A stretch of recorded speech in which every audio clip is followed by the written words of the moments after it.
Rogers TV.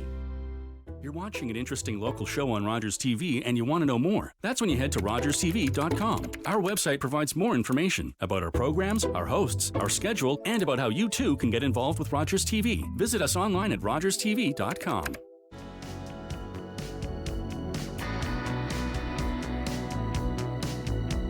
Hello and welcome to HealthLink, a program connecting home, community, and healthcare. My name is Carol Merton, and today I am delighted to welcome two guests to the program. In no particular order, just the way they're typed out, Jocelyn Johnston, who is a community legal worker, and Rebecca Holton, who is a staff lawyer, and both work with Grey Bruce Community Legal Clinic. Today we're going to be discussing the topic of rent-evictions and rent protection, and I'm delighted to have you both here. So thank you for joining us here on HealthLink. Awesome. Thank you for inviting us. Yes, my pleasure. And certainly I'll ask questions, but whichever one of you feels comfortable addressing it, I'm just going to let you take the show away. All right. So, rent evictions we're hearing a lot about, even more and more, although I'm sure that's no news for both of you at the legal clinic. But I'm wondering first if you can talk briefly about the legal clinic and the services you offer, so that in case someone's listening and they think, gee, maybe I need to connect, they will know how to access you. So who wants to take that one?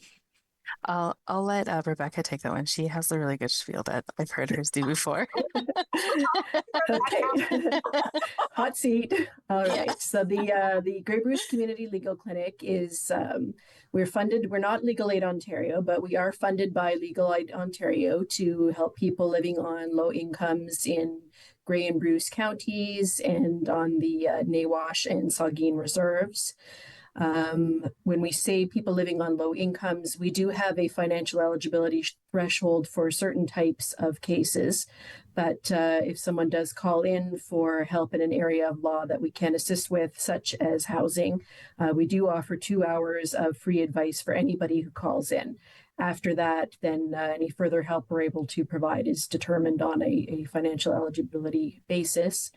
We're staffed by lawyers, community legal workers, and paralegals, and we are governed by a volunteer board of directors from the community. We've been around since 2001, so we do have quite a history in the community.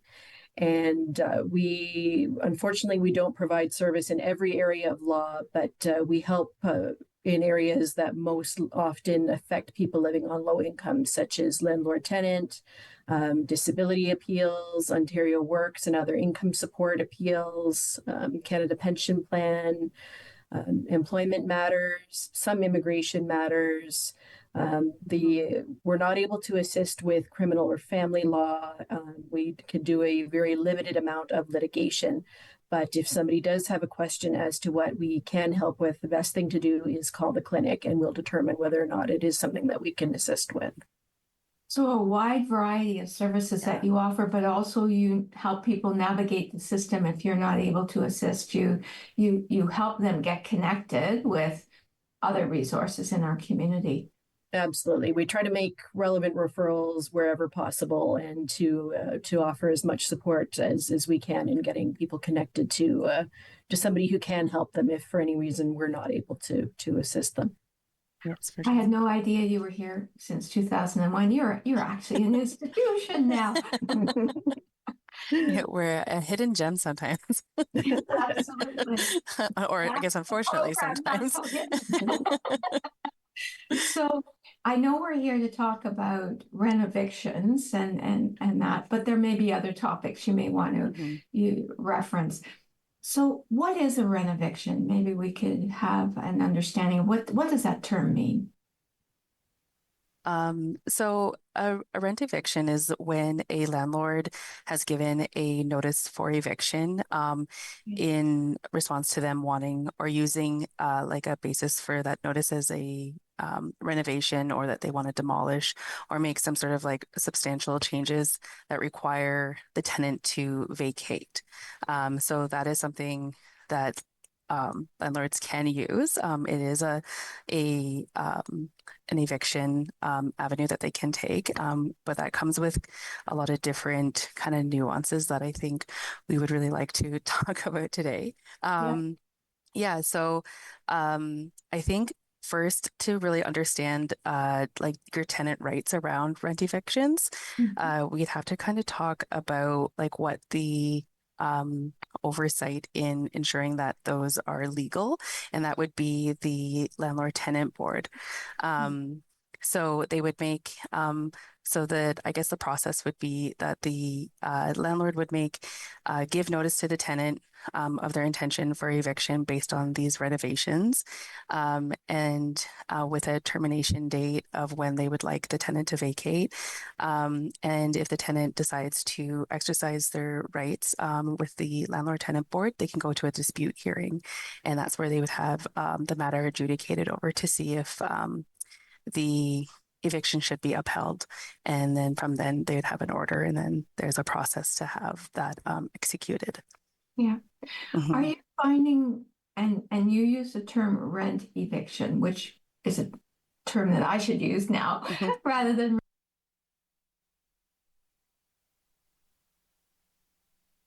renovation, right? I think, but are you finding more of these types of evictions and notices now? As I was talking with Rebecca about this, we were kind of discussing that we see a lot.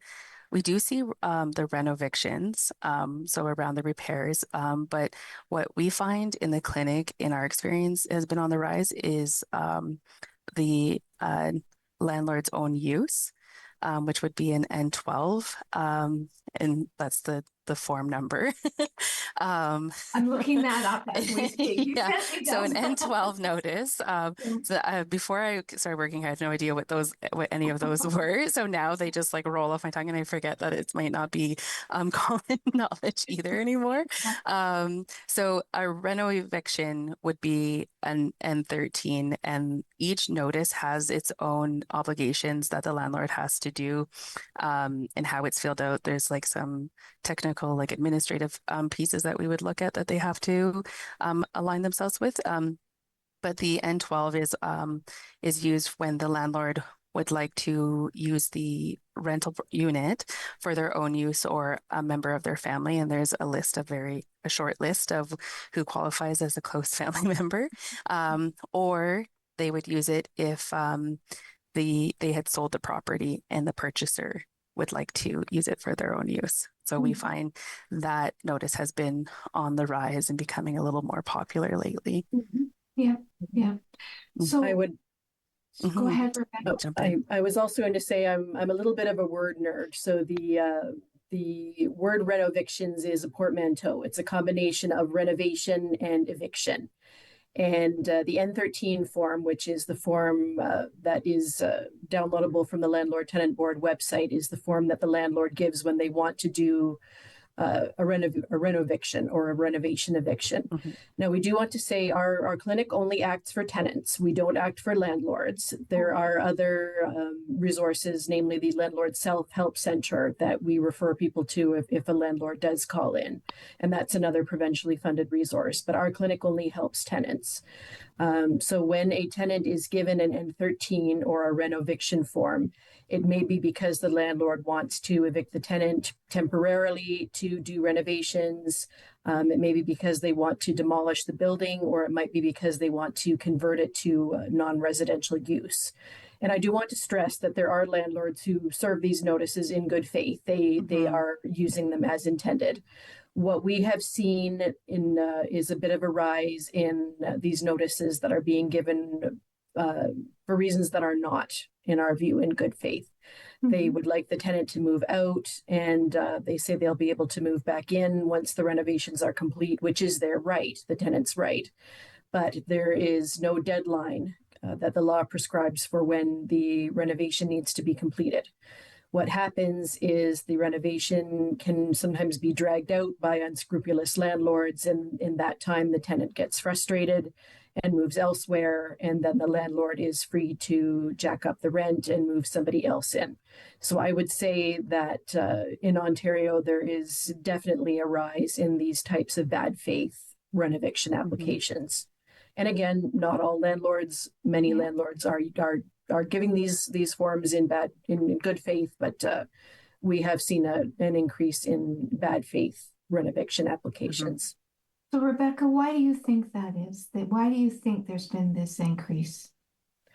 I think that because of the housing crisis and the scarcity of housing, some landlords who may not be particularly scrupulous have realized that if they are able to get a low-paying tenant out who has been there for a very long time, they can make much more money if they can move a new tenant in. And the rent eviction is currently a legally sanctioned tool that they can use this if the moral compass is not exactly pointing north. A scrupulous landlord who wants to renovate and who needs the unit to be completely vacant in order to do the renovations will work with the tenant in good faith. They'll say, this is when I expect the renovations to be done. They'll work with the tenant to keep them apprised of their progress, let them know when they can move back in. Whereas an unscrupulous landlord may not communicate with the tenant in such a way in the hopes that the tenant will move elsewhere. And moving elsewhere is very difficult for many tenants because the rents have shot up dramatically since the beginning of the pandemic. Finding a comparable unit for the same price is, I'm going to say, next to impossible. And for the clientele that we serve, namely people living on very low incomes, people with disabilities, seniors, sometimes people who have been in their units literally for decades, they're the ones who had the hardest time finding a new place if they have been asked to leave. So Josh, you would get these phone calls, would you? And I can't even imagine how upsetting that must be for tenants who all of a sudden they're not even sure they're going to keep a roof over their heads. How do you respond to those calls? So a lot of the times, as soon as they get the notice, they come in, they ask us if this notice is, what the notice is. Sometimes our clients have never received a notice such as this.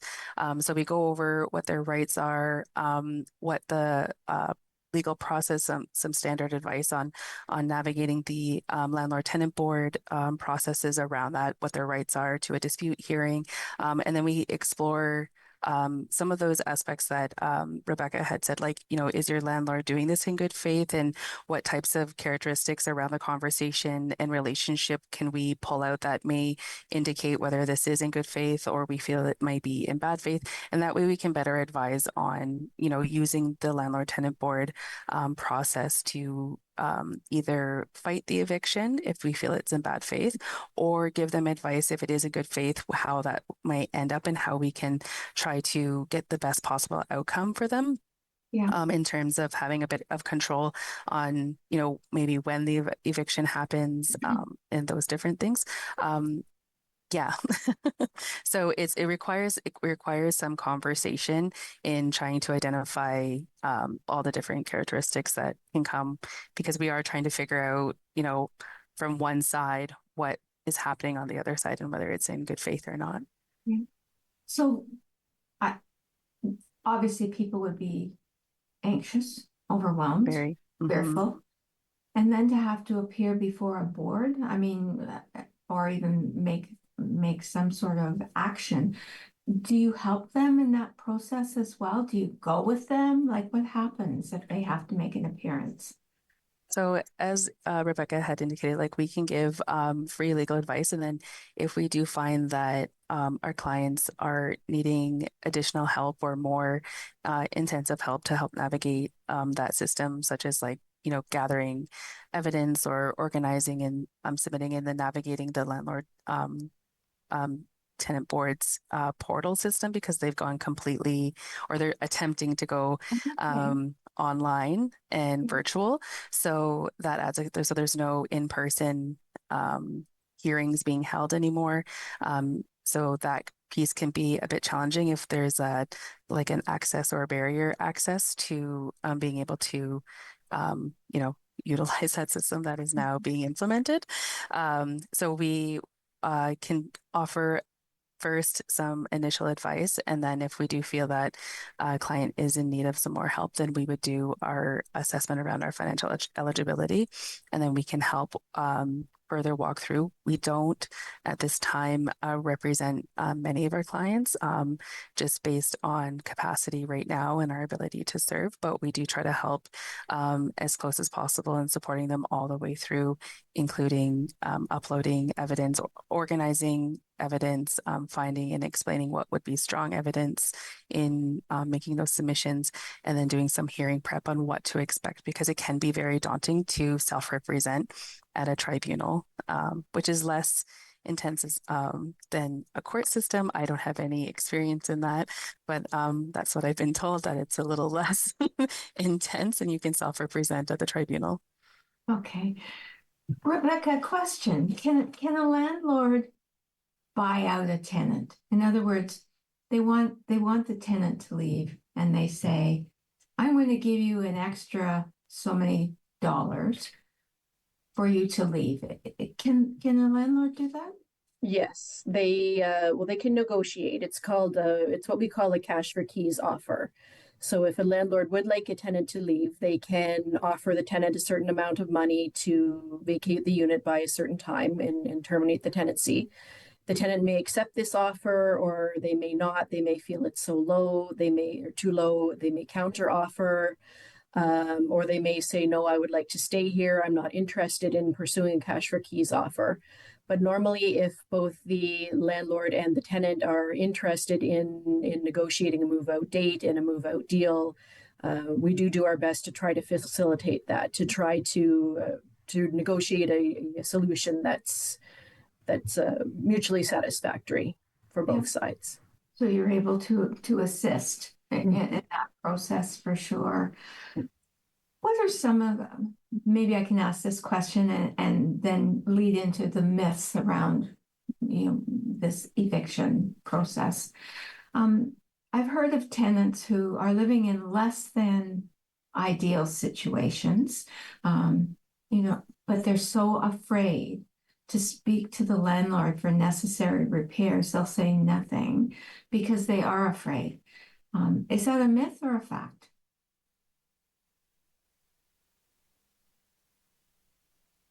Oh, Rebecca, I think you're on mute. I can answer questions, just not with my microphone on. That is a fact. We do see people who are very fearful about reporting, complaining, even raising the issues personally with their landlords because they are afraid of reprisal. One other thing that we find is that if the landlord is not willing to make necessary repairs, the means of getting the remedy is to file what's called a T6 application through the Landlord and Tenant Board. Before, that used to be a fairly effective remedy, but nowadays it takes such a very long time to get a hearing. It can be up to a year in some cases to be heard at the Landlord Tenant Board. And the fact that it is what they call digital first. So almost all hearings are held online. It's very difficult to get an in-person hearing. This can be another major barrier for people with disabilities, people who simply are not tech savvy, even people who are older. I will use my own parents as an example. My father is 76. He has a master's degree in education, and he would not be able to navigate that online system. He just says, I'm a baby boomer. I don't understand this stuff. So sometimes that is, we do some of that as well, just trying to help people navigate the online system with not just with the renoviction applications, but also in landlord applications, I should say, but in filing their own applications for maintenance or for any others problems that they might have that the landlord is not effectively addressing. So you actually are hands-on for the organization that doesn't do that face-to-face anymore. And so people, if I understand you correctly, they can come in to the office and you'll actually work with them to complete their application, correct? Yes, we do that as much as possible. Again, it is a case-by-case basis just because there is such a huge demand for our free services. There are so many people in need. and we do have a limited capacity. We can't help everybody as much as we would like, but we try to help them as much as possible according to their needs, and to help them help themselves too, because that's it's empowering. Sometimes when people are very afraid and we're able to coach them through the procedure on their own, that can be a boost to their self-esteem and their sense of personal empowerment, as well as their living situation. So Josh, from your experience, you know, we've heard about the housing crisis, we're aware, but you're describing a group of individuals who already have challenges financially coping and being able to maintain a roof over their heads. What happens if they don't have first month's rent or last month's, you know, what can they do if they really can't even afford to get, if they could find something with the same rent? They don't have that buffer of first or last month's rent. What can happen for this group of individuals? That's a really great question, and something that we're faced with quite often when we're talking with our clients. So a lot of the times we try to stay connected to a lot of different community organizations that may help and assist with like those different challenges that they would have to figure out their first and last month's rent, to get into another place. In the N12 instance, there is some compensation that is attached to that notice. And so it's supposed to be equal to, 1 month's rent. So there could be some savings there. But again, when the rent is so low, that compensation may not be as helpful to a higher rent that they'd be looking at into moving. But we do try to stay connected and help our clients navigate some of those different processes that we do know about and refer out to, and make some of those warm referrals to help them as best as possible. But it's not always a successful place. So it is a really hard challenge to figure out how to navigate. Are you seeing a different group of people starting to need to access your services? And I'm particularly thinking of seniors on fixed incomes, or seniors who have lost a partner, where in the past they shared, there was double income to pay for a rent. Are you seeing a change in your client base? I'm not sure if you call them clients or participants, but yeah. I think I haven't I've been with the clinic for 3 years now, and I feel that it's very common for us to see a demographic that is on a fixed and limited income coming in for that help. That is largely like our financial eligibility captures a lot of that because of those challenges that a fixed and limited income can cause. But I do feel that we are finding phone calls coming in with questions in these same types of evictions for people who are of working age or have those different incomes, but they're just kind of caught in this place because they're being evicted and their rent is extremely high, or they're looking at extremely high, and they're in the same catchment because now even a working demographic is finding it challenging to find affordable housing. And that's a surprise. It's changing then. Yeah, I would say a surprise, but also we can see it happening, right? With an increase in rent, we can hypothesize that would impact a person's ability to cover the cost of living, making it more challenging. Yeah. Rebecca, any other myths or misconceptions or commonly asked questions that you would like our viewing audience to be aware of or have the information about? Probably number one, when people receive a notice such as an N13, which is the renoviction notice, or the N12, which is a notice asking the client to vacate either so the landlord or a member of their family can move in, or because the property has been sold and the purchaser wants to reside there. Really for any notice that the client receives, they see what's called the termination date on the front page and become very fearful because they're afraid that this means that they have to move out by this date, which is sometimes maybe 2 weeks from in the case of certain notices and the time from the time the notice was given. And that's not true. The client does not have to move out by that date. That's simply the date that the landlord would like them to leave, but they have the right to stay in the unit. If it's a situation where there are arrears of rent, they can void the notice by paying the arrears. In other situations, such as the N12 for a landlord's own use or purchaser's own use, or the N13, which is the renoviction, if they don't believe that it was served in good faith, then they can say, no, I'm not going to move out by the termination date. We're going to take this to the landlord-tenant board, and then if the landlord wants to pursue it, there would be a hearing held in several months. So that's one myth that we often try to counter as much as possible when people call in, is that the date that the landlord has put down on the notice is not the date by which they need to move out. That's a really important thing for people to be aware. If I ever saw that, I would be one of those that was, what am I going to do? That I would be thrown in a state of absolute anxiety because, having a roof over your head is basic. We're talking basic survival, right? It's absolutely crucial. And because of the rise in the number of people who are losing their homes, either because they're being evicted or because they can't afford alternate housing or because they can't afford to maintain the housing that they have. We're seeing a rise in homelessness. We're seeing a rise in homeless encampments.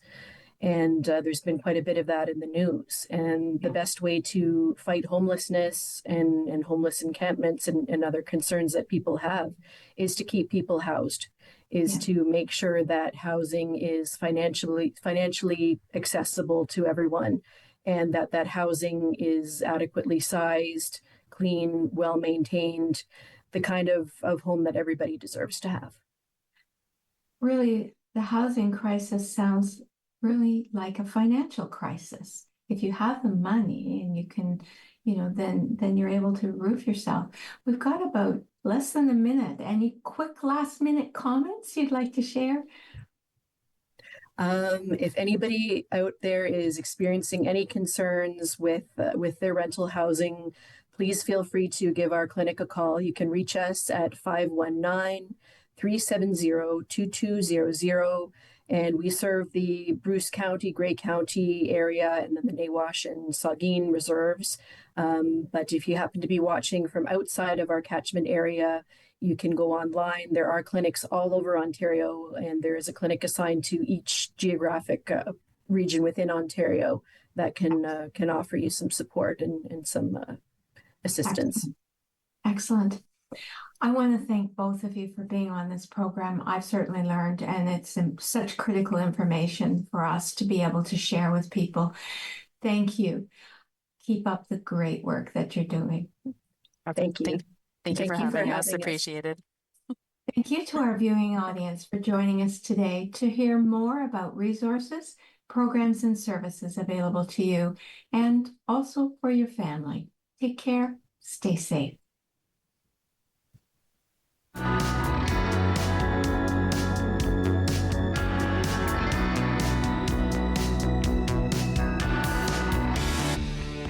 Connect with us by visiting our website or email us at comments@rogerstv.com.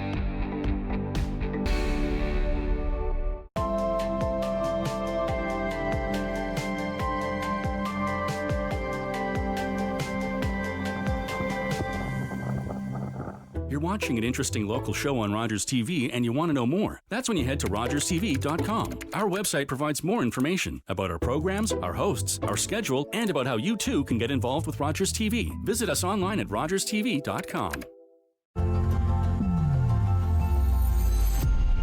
Growing up, I was surrounded by violence.